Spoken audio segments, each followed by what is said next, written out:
Bonjour à tous, bienvenue sur ma chaîne. On se retrouve aujourd'hui pour mon point livresque de mes lectures de février. Et le bilan est assez chaotique car je n'ai lu au final que 3 livres en 28 jours. C'est vraiment pas grand chose par rapport à ce que j'ai l'habitude de lire.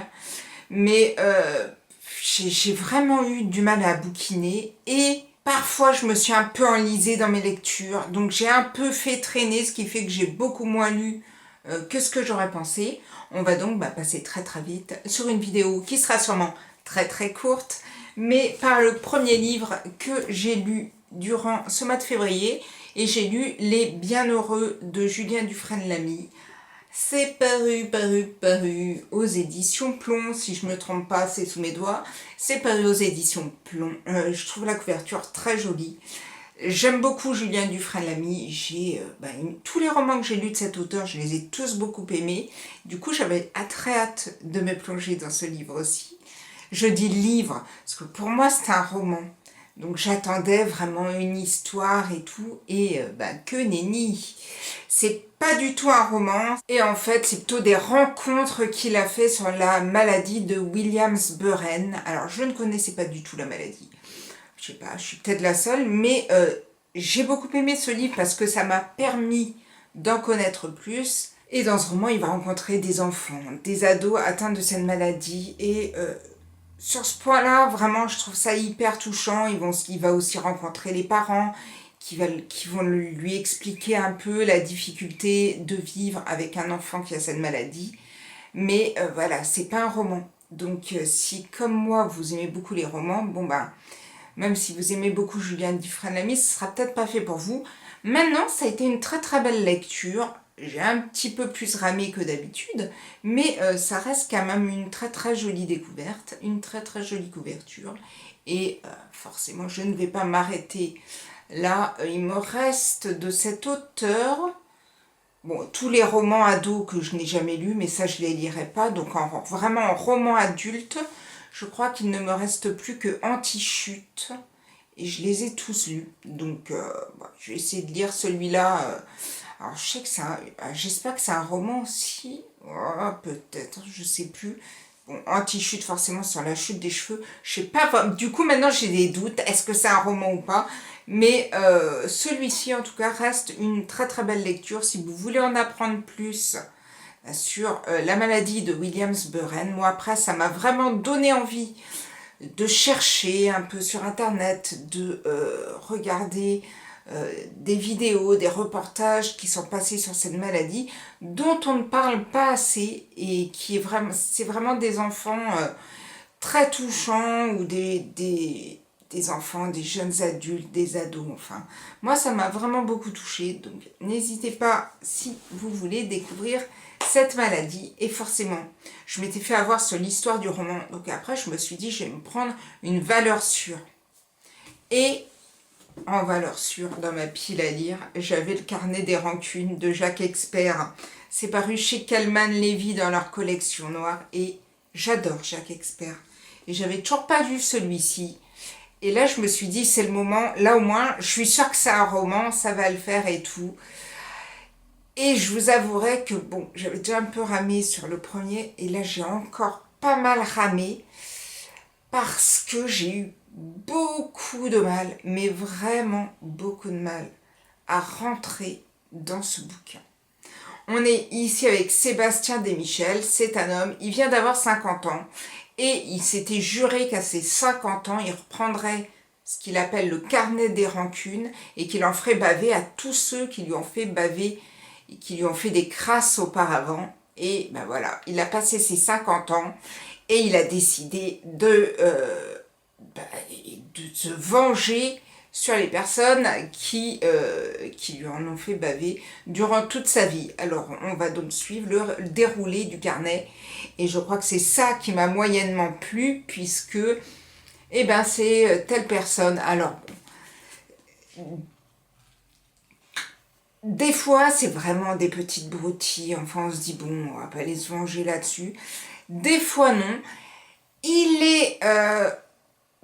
Il a divorcé, tout ça, il s'est remis avec une femme qui s'appelle Dominique, et donc elle va essayer aussi d'influencer un peu dans les choix que Sébastien doit faire. J'ai vraiment eu beaucoup de mal. J'ai eu du mal avec le personnage de Sébastien. J'ai eu du mal avec le personnage de Dominique et avec d'autres personnages, mais je veux pas vous en dire plus parce que j'ai ramé franchement les trois quarts du bouquin. Je me suis même demandé si j'allais pas arrêter. Alors que moi c'est Jacques Expert, hein. En général, moi je suis la première à défendre tous les romans de Jacques Expert qui existent. Mais alors celui-ci, bah... Et je me suis dit, non mais continue, va jusqu'à la fin. Et je vous avouerai que si Jacques Expert a bien un don, c'est tout du moins, moi ça me plaît à chaque fois, de réussir son coup final. Et là, dans ce roman-ci, ben, j'ai rien vu finir, mais du tout, mais alors, mais j'ai rien vu finir, je me suis fait avoir comme une bleue, et quand je suis arrivée à la fin, je me suis dit, bah ouais, c'est vraiment du Jacques Expert, il est vraiment fort, et moi j'ai beaucoup aimé la fin.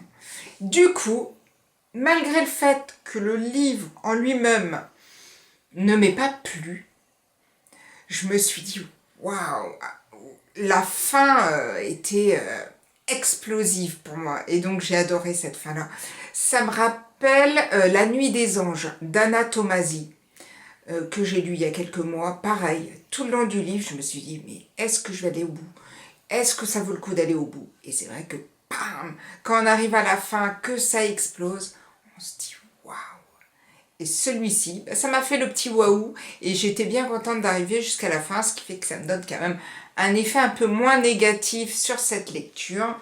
Et on arrive au dernier roman qui m'a duré un petit paquet de jours aussi parce que j'ai pas réussi. J'ai pas réussi. C'est La Petite de Sarah Perret. C'est un roman aux éditions Terre de France. Et alors pourtant, en général, Terre de France, tout ça, je suis assez amatrice et puis ça me fait toujours du bien de changer un petit peu de style.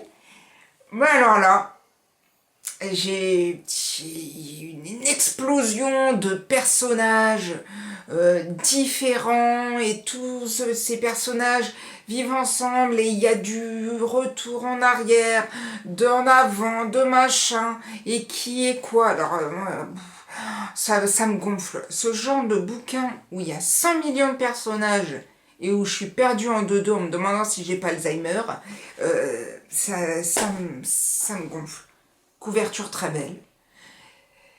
Mais voilà, j'ai ramé. J'avais vu des vidéos de gens, je sais plus quel booktuber qui disait ouais, ce roman est super, j'ai pris une claque en plein milieu du livre. J'ai attendu la claque, mais moi j'ai rien pris, quoi. Rien du tout. Et donc j'ai ramé jusqu'au bout. Jusqu'au bout. Et j'avais très hâte d'arriver à la fin. Franchement, avec un énorme soulagement d'arriver à la fin. Je vous ai pas vraiment expliqué l'histoire, mais bon, on est vraiment ici dans une famille en Savoie. Il y a deux orphelins qui ont donc perdu leurs parents, qui vivent avec leurs grands-parents. Et on va donc suivre l'histoire de cette famille, ce qui s'est passé avant, quand les grands-parents étaient plus jeunes. Enfin, bon. Vous voyez le style de roman, mais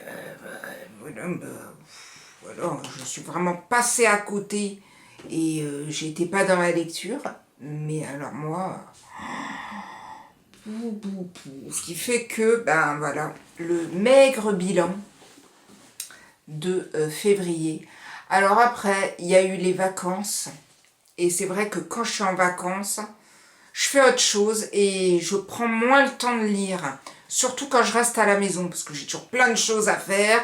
Et du coup, bon, je lis moins.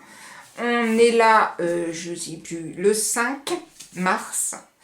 Et le 5 mars, je vais achever, peut-être aujourd'hui, voire demain, ma première lecture du mois de mars. Ça commence mal aussi, hein.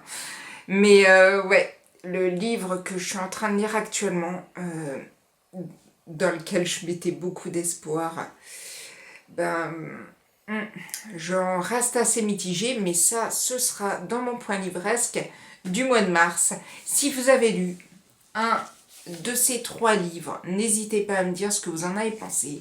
Alors je sais que Jacques Expert, j'exagère toujours, mais je sais qu'il y a des gens qui vont me dire, mais attends Isabelle, la fin, c'est Jacques Expert, on la voyait arriver depuis le début du bouquin. Moi j'ai rien vu, mais comme d'habitude, de toute façon, en général, je ne vois jamais les fins arriver de Jacques Expert. Pourtant c'est toujours un peu, peut-être, ça pourrait sembler un peu semblable, mais non, moi je ne vois rien arriver. Et donc c'est vraiment le plaisir, donc ne me l'enlevez pas, mais ça a été le plaisir que j'ai eu durant mes lectures du mois de février. Et j'espère que les vôtres se sont passés en tout cas mieux que les miennes, que vous avez eu beaucoup de cœur. N'hésitez pas à me les laisser dans la barre de commentaires et je vous retrouverai pour mon point livresque du mois de mars, mais je vous retrouverai sûrement avant pour ma pile à lire du printemps. Pourquoi je mets un R comme ça dessus? Pour ma pile à lire du printemps, puis je crois que ma pile à lire de l'hiver a plutôt stagné plutôt que de se vider. Mais voilà, je crois qu'il y a des livres qui vont jarter que je ne lirai pas parce qu'ils sont là et je les ai pas pris, même pas touchés durant le mois, et à chaque fois je me demandais ce que j'allais lire. C'est plutôt pas bon signe. En tout cas, je vous souhaite à tous de très belles lectures, un très beau mois de mars, on l'espère, sous le soleil. Là c'est plutôt bien parti, c'est plutôt la sécheresse qui nous fait peur que le soleil, et je vous souhaite en tout cas plein de bonnes choses. Je vous dis à bientôt pour une prochaine vidéo. Prenez soin de vous, ciao ciao.